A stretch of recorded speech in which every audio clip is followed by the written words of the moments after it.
தலைவர் எல்லாருக்கும் துணிமணி பெட்ஷீட்டு எல்லாம் கொடுப்பாங்க. நாங்கள் எல்லாம் வாங்கிக்கிறோம். டோக்கன் எல்லாம் வாங்கி ரொம்ப நல்லதை பண்ணிக்கிறாரு. எங்களுக்கெல்லாம் கொஞ்சம் வருத்தமாக இருக்குது. எவ்வளோ வருத்தமாக? ரொம்ப வருத்தம். எங்களுக்கெல்லாம் இது இப்போல்லாம் இருந்தாருன்னா எங்களுக்கு எல்லாம் கிடைக்கும். போன வருஷம் வாங்கிக்கிறோம் எல்லாம் மலையில்.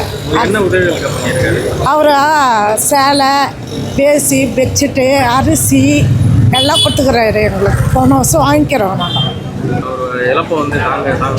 ஆமாம், தாங்க முடியல எங்களால். ஒரே வருத்தமாகுது. காலையில் கேட்டதுன்னு கவலையாகுது. இவ்வளோ சேர்ந்துக்கிறாரு ஜனத்துங்களுக்கு. ஐயா எனக்கு ரொம்ப பழக்கம். ஈரோட்டு கூட ஒரு எலெக்ஷனுக்காக போயிருந்தான். அவங்க குடும்பம் எனக்கு ரொம்ப பழக்கம். அவர் காலமானது எனக்கு ரொம்ப வருத்தமாக இருக்குது. ரொம்ப தொந்தரவாக இருக்குது. பார்த்துருக்கேன். என் கூட பழகிருக்கேன். என் வீட்டு ஃபங்க்ஷனுக்கு வந்திருக்காரு. என்னோடய பொண்ணு இதுக்கு நான் நினச்சேன். வந்தார். வந்து பொண்ணால் உட்காந்துட்டு ரசம் மட்டும் கொஞ்சம் சாப்பிட்டு வீட்டுக்கு வந்துட்டார். குன்றத்தூரில் நடந்தது ஒரு சத்திரத்தில். அதனால் அவர் இப்போ என் ஃபேமிலியும் ஒரு நம்ம மாதிரி அவர் இறந்தது என் மனசு ரொம்ப வேதனைப்படுறதான். ரொம்ப நன்றி. தலைவர் மு.க. ஸ்டாலின் வந்து போயிருக்காரு. அவர் வந்து போயிட்டார். நம்ம செல்வம் பெருதாக எம்எல்ஏ மாநில தலைவர் இருந்தார். என் குன்றத்தூர்லேருந்து கூட ஒரு 10 பேருக்கு மேலே வந்தோம். அவர் இழப்பை எப்படிங்க பார்க்குறீங்க? எப்படி சார்? அவர் இழப்பை எப்படி பார்க்குறீங்க? அவர் ரொம்ப நேர்மையானவர் சார். யாருக்கும் எந்த ஒரு கோபமும் வச்சுக்க மாட்டார். யாருக்கிட்டையும் நல்ல மாதிரியாக பழகுவார். பணக்காரங்க பரதேசன் எல்லாம் ஒற்றுமையாக ஒன்றாவே பார்க்குறவர். அவர் நல்ல என்னை பார்த்தாருன்னா சத்தியமூர்த்தி பவனில் தோள்கட்டு மேலே கையை போட்டுன்னு பேசுவார். என்னுடைய மகள் பத்திரிக்கை வச்சேன். நான் நேராக குன்றத்தூருக்கு சத்திரத்துக்கு வந்தார். ஒரு ஃபங்க்ஷனு ஒன்று வந்துட்டு கொஞ்சம் ரசம் மட்டும் கூட அமுரலிங்க அப்படின்னு ரசம் மட்டும் கொஞ்சம் வாங்கி சாப்பிட்டு வீட்டுக்கு வந்துட்டார். இப்போது அவரை பற்றி நான் கேட்கும்போது அது எதிர்கட்சியாக இருந்தாலும் சரி, உள்கட்சியாக இருந்தாலும் சரி, தப்புனா தப்பு அப்படின்ற மாதிரி தான் அவர் அப்படி தான் நாங்கள். இல்லை அதெல்லாம் யாருமே அவர் கோபமாக பேசிக்க மாட்டார். யாரையாண்டுமே ரொம்ப இது தப்பு, இது பண்ணு, இது தப்பு தான், இது நான் ஏற்றுக்க மாட்டேன் மாநில தலைவராக சொல்ல. டெல்லி ஜவுளித்துறை மினிஸ்டராக இருந்தார். அவர் இப்போ தான் வெயிட்டிக்கிட்டலாம் கட்டுவார். ஏர்போர்ட்டுக்கெல்லாம் போனார்னா, டெல்லிக்கு போனார்னா நல்லா பேண்ட் ஷர்ட்லாம் நல்லா ஃபஸ்ட் இன்சைட் பண்ணினா காலேஜ் ஸ்டூடெண்ட்ஸ் மாதிரி போவார். ஆனால் தமிழ்நாட்டில் மட்டும் வேஸ்ட் ஷர்ட்டோடு தான் இருப்பார். டெல்லிக்கு போனார்னா கூட்டு சோட்டு எல்லாம் போட்டுனா இந்த இதெல்லாம் அதெல்லாம் ரொம்ப கம்பீரமாக போயிடுவார். அவர் ஏர்போர்ட்டுக்கு போக சொல்ல நாங்கள் கூட வந்து அமுச்சு வச்சுட்டு வருவோம். அப்போ தமிழ்நாடு மாநில தலைவராக இருக்க சொல்ல டெல்லி ஜவுளித்துறை மினிஸ்டராக இருந்தார். அவர் ஈரோட்டுக்கு எலெக்ஷன் கூட போய் வரணும். குன்றத்தூரில் நிறைய பேர் அவருக்கு நல்ல பழக்கமானவங்க. ரொம்ப யாருமே எடுத்துக்க மாட்டார். யாருமே போட்டு எல்லாருமே மேலே தோள்கட்டு மேலே கையை போட்டு நல்லா பேசுவார். அவராலே நீ காங்கிரஸில் நிறைய பேர் இந்துன்னு இருக்காங்க. எங்கேயும் வெளியே போகாத அளவுக்கு. ரொம்ப நன்றிங்க ஐயா. ஜோதி சிவஞானம் தலைவருடைய இறப்பு இழக்க முடியாத இழப்பு எங்களுக்கு. ஏன்னா அவர் சாதாரண அவங்க அப்பா பெரிய ஆளாக இருந்திருக்காங்க, அவங்க தாத்தாலாம் பெரிய ஆளுங்க தான். ஆனால் ஒரு சாதாரணமாக காங்கிரஸில் சிவாஜி மன்ற தலைவராக வந்து மத்திய இதில் எம்பியாய், மத்திய துணை அமைச்சராய், இணை அமைச்சராய், இப்போது தான் மகன் எம்எல்ஏ இறந்ததுக்கு பிறகு அந்த இடத்துல அவர் இடைத்தேர்தலில் நின்று ஈரோட்டில் இன்றைக்கி சட்டமன்ற உறுப்பினராக இருக்கிறார். இன்றைக்கி அவர் சிட்டிங் எம்எல்ஏவாக இருக்கிறார். காங்கிரஸுக்கு இந்த அறிக்கை விடுறது, உண்மையை சொல்கிறதுல நம்பர் 1 தலைவர் அவர். அது மாதிரி ஒரு தலைவர் எங்களுக்கு காங்கிரஸில் இழப்பு எங்களால் யாராலுமே தாங்கிக்க முடியாது. ரொம்ப போல்டான ஆள், ரொம்ப தைரியமான ஆள், ரொம்ப இனிமையாக பேசக்கூடியவர். இளங்கவன் பேசுகிறாருன்னு சொன்னாவே ஒரு பத்திரிகையாளர்களும் சரி, வேறு கட்சிக்காரர்களும் சரி ரொம்ப உத்வேகமாக இருக்கும். அப்படிப்பட்ட தலைவர் நாங்கள் இழந்து நீங்கள் வாடி நிற்கிறோம். எங்களுக்கு என்ன தான் சொல்கிறதுன்னே தெரியல.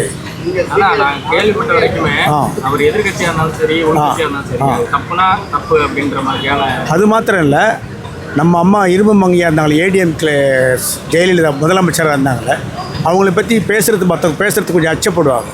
ஆனால் தலைவர் அதெல்லாம் அச்சயப்பட மாட்டார். அவருக்கு என்ன தோணுதோ அது தைரியமாக பேசுவார். அந்த மாதிரி ஒரு தைரியமான தலைவர். அப்படிப்பட்ட தலைவரை நாங்கள் இந்த நேரத்தில் என்ன செய்து எங்களுக்கு ஒன்றுமே புரியல, என்ன பண்ணுதுன்னே தெரியல.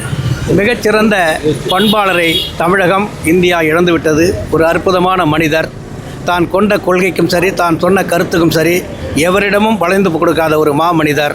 அவர் மறைவு என்பது இந்த காலத்திலே மிகப்பெரிய தமிழினத்துக்கு பெரிய இழப்பு. அவர் எங்களோடு அன்பாக பழகக்கூடிய மூத்த சகோதரர். அவர் புகழ் ஓங்குக. வாழ்க பெரியார், வளர்க பகுத்தறிவு. உங்கள் அன்புக்கு நன்றி.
தலைவர் வந்து எல்லாருக்கும் துணிமணி பெட்ஷீட்டு எல்லாம் கொடுப்பாங்க. நாங்கள் எல்லாம் வாங்கிக்கிறோம். டோக்கன் எல்லாம் வாங்கி ரொம்ப நல்லதை பண்ணிக்கிறாரு. எங்களுக்கெல்லாம் கொஞ்சம் வருத்தமாக இருக்குது. அவர் இழப்பு வந்து எவ்வளோ வருத்தமாக? ரொம்ப வருத்தம். எங்களுக்கெல்லாம் இது இப்போல்லாம் இருந்தாருன்னா எங்களுக்கு எல்லாம் கிடைக்கும். போன வருஷம் வாங்கிக்கிறோம் எல்லாம் மலையில். என்ன உதவிகள் பண்ணியிருக்காரு? அவர் சேலை, பேசி, பெட்ஷீட்டு, அரிசி எல்லாம் கொடுத்துக்கிறாரு எங்களுக்கு. போன வருஷம் வாங்கிக்கிறோம் நாங்கள். ஒரு இழப்பை வந்து தாங்க முடியல. ஆமாம், தாங்க முடியல எங்களால். ஒரே வருத்தமாகுது. காலையில் கேட்டதுன்னு கவலையாகுது. இவ்வளோ சேர்ந்துக்கிறாரு ஜனத்துங்களுக்கு. ஐயா எனக்கு ரொம்ப பழக்கம். மிகச்சிறந்த பண்பாளரை தமிழகம், இந்தியா இழந்துவிட்டது. ஒரு அற்புதமான மனிதர். தான் கொண்ட கொள்கைக்கும் சரி, தான் சொன்ன கருத்துக்கும் சரி, எவரிடமும் வளைந்து கொடுக்காத ஒரு மாமனிதர். அவர் மறைவு என்பது இந்த காலத்திலே மிகப்பெரிய தமிழினத்துக்கு பெரிய இழப்பு. அவர் எங்களோடு அன்பாக பழகக்கூடிய மூத்த சகோதரர். அவர் புகழ் ஓங்குக. வாழ்க பெரியார், வளர்க பகுத்தறிவு. உங்கள் அன்புக்கு நன்றி.